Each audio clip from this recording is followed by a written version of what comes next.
of Simonstown at all? I'm from Cape Town, but Oh, I know so okay. little. All Sorry, right. yeah. Simonstown was for many years a Royal Navy base. Okay. And although it was obviously part of what was then the Republic of South Africa, or prior to that, part of the Cape Colony, it operated almost as an independent little sub-entity within the country because it was a Royal Navy base. Uh-huh. So all these installations you see all around, Meaning the British Royal Navy. The British Royal Navy. The British Royal Navy. Sort of, it's more international at that time. That's right, yes. So obviously it was strategically important for the British Empire to have control over the southern Atlantic and the South Indian Ocean because of their ships going through to Australia, New Zealand and the Far East and so on. So they did a lot of investment here to protect the sea route around the Cape. Okay. Back in the day, the harbour was very small. Most of what you see here is relatively recently built. When I say relatively recently, from the 1960s, 1970s and so on. But prior to that, the harbour was just really a little, just sort of in the corner there. That old dry dock in there was the main part of the harbour. Most of these other developments were far more recent. So what used to happen was that the ships came and anchored where these yachts are. So where the yachts are was all a place for the sailing ships and of the Royal Navy. And then of course later on the steamships, the Royal Navy to anchor. And they would come right up to that pylon there, and there was a platform there, or a jetty. And any sick sailors, guys needing medical attention and so on, were loaded there. And there was a cable car that came up on these pylons to the top here. And this used to be a hospital at the top. That old building at the top was a hospital. Wow. And my understanding is that part of the reasoning behind it was that they wanted to keep the sailors away from the pubs, because there were obviously pubs in Simonstown, the old part of Simonstown. Okay. And they wanted these guys to convalesce, if they'd broken a leg on the ship or whatever, they wanted them to lie still while their leg or their arm or whatever got better. So they kept them up here with the idea being that to get down the steps was a mission to get to the pub. My theory is that sailors being what sailors are, if you've survived on one of those ships in the old days, I mean, they were hectic. You were not going to be put off by these steps, you were going to make a plan to get to the pub. Anyway, so this cable car operated from the late... So this wasn't just for goods, it was for people. For people as well. It was just a box. I mean, it was very crude. It wasn't like the cable car. Because it scares me looking at, but when I go on Table Mountain, I've only been like literally twice in my life, the Table Mountain one, and it scares the heck out of me. For sure. And it operated until about 1933 or 34, thereabouts. But what happened was that every week or so, they would have to stop the cable car to grease the wheels and do whatever repairs were needed. And the message got back to the Admiralty back in London that the cable car was breaking down. That wasn't breaking down. It was deliberately being stopped and greased and oiled and whatever they needed to do.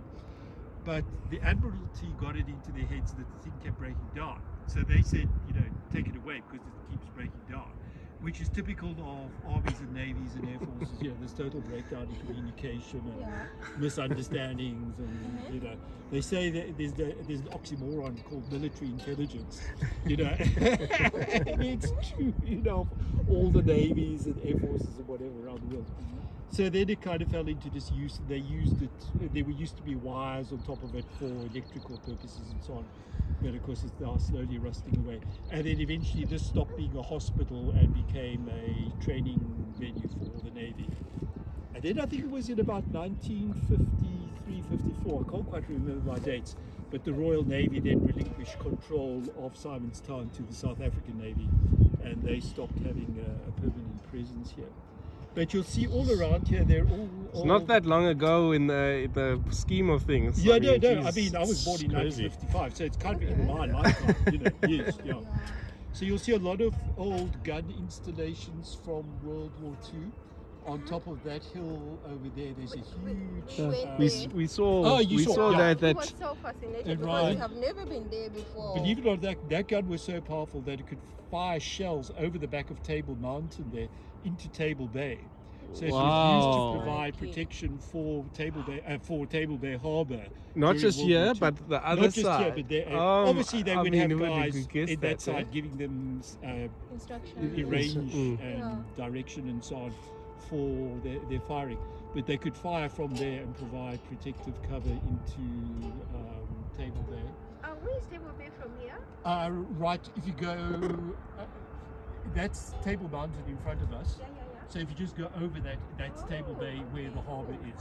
Obviously from here you've got to go around to Yeah. Musenberg or over Oakopseweg and then into the city. And that's Table Bay. And yeah, the U-boats were fairly active at once. In the early phase of World War II, the German U-boats came this far south. And they sank a few ships in and around the South African coastline. But by the middle of the war, I think they'd given up and they were focusing on the North Atlantic sea route. They weren't so active here. But this was quite a busy area because they did a lot of training here because it was far away from most of the wartime activity. They could bring guys here for training. They brought ships here for repair in the dry docks that had been damaged in the war in the North Atlantic.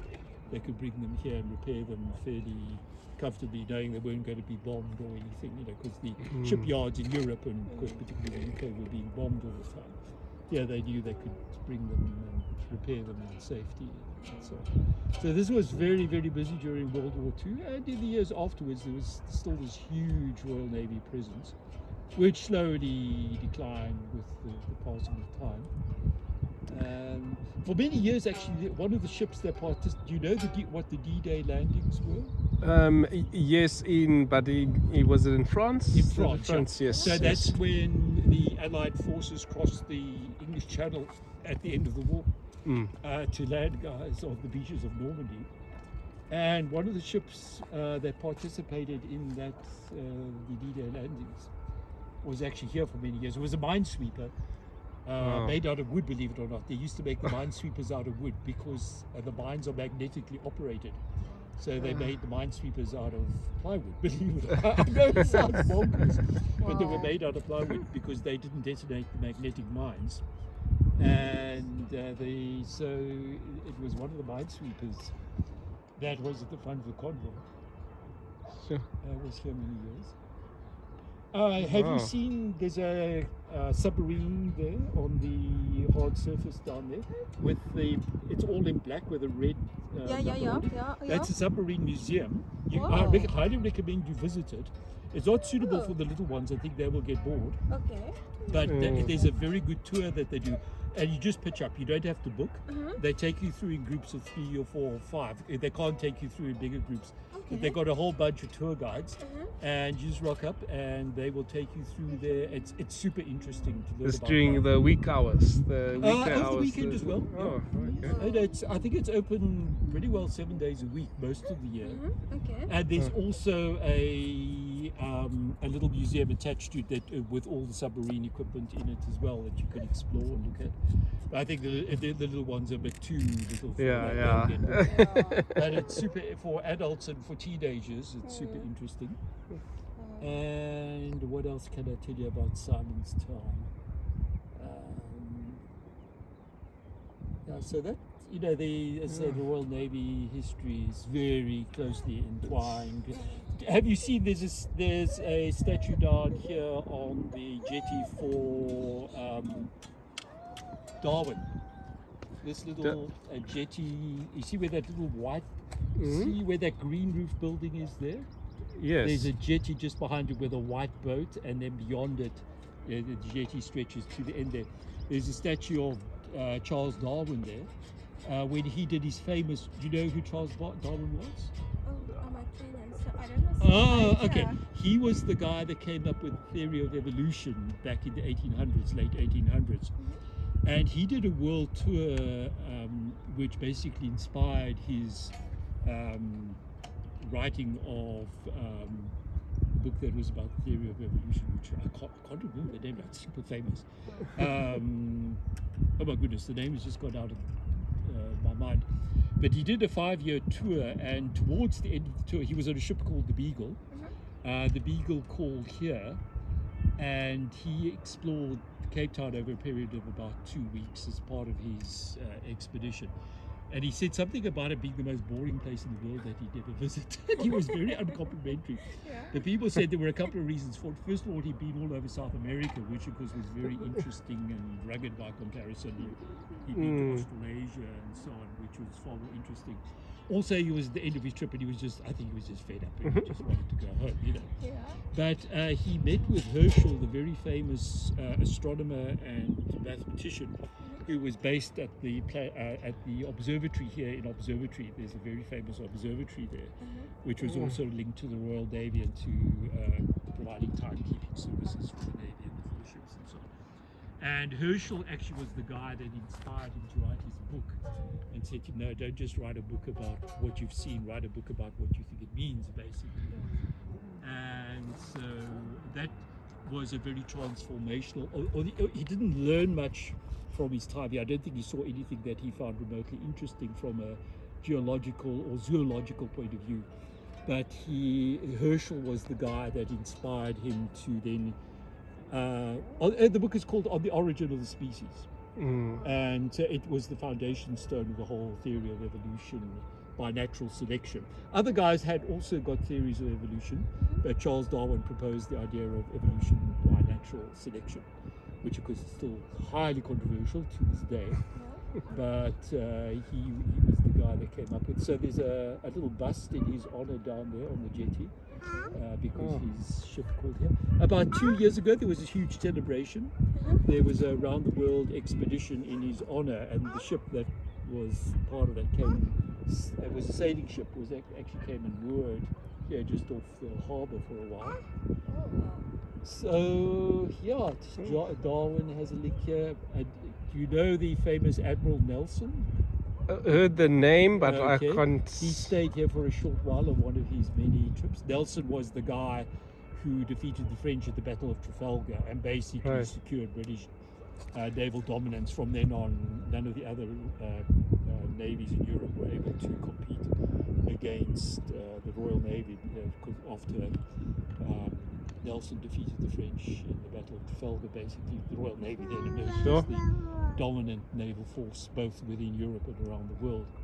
So Nelson was here, and many other famous visitors have been here. But with Nelson, I hear in cricket, there's always that having something like having a Nelson, like it's... Yeah, it's 1-1-1. Yes. Yeah. And what's that all? Is it this Nelson, or is that something to do with... It is a reference to Horatio Nelson, and I'm never sure why. Yeah, I'm never sure what. Maybe it's something to do with these battles that he won or something. I also assumed like maybe he's missing one leg and one arm and one eye or something. I mean, the guy got shot and wounded. Maybe it's something to do with something like that. I mean, he was a real character. I mean, he was an ultimate character, you know. So, but obviously, I think most of this Navy, especially from that generation, I can imagine the characters. Oh no! I mean, you had to. You know, you were either a character or you were dead. I mean, there was no halfway point. You know, you had to be something special to. I mean, the ships were awful. I mean, they were so cramped and crowded. I mean, and they were unsanitary, and the food was awful, and you know, that's why they gave the guys grog, which was a watered down alcohol, just to keep them going. Because life. I mean, being in the Navy was unbearable. I mean, it was punishment. I mean, they actually had to force guys to. You know, they would sail around the coast of Britain and just grab guys out of the pub and force. You know, it was called. What was it called? They had a name for it.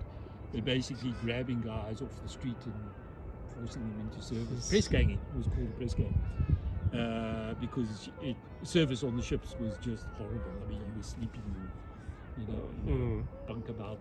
You had about that much room above you. You know, it was like that sort of a hammock or whatever. It was seriously awful. I mean, it was just horrible. So you had to be a character of note to survive those conditions. And so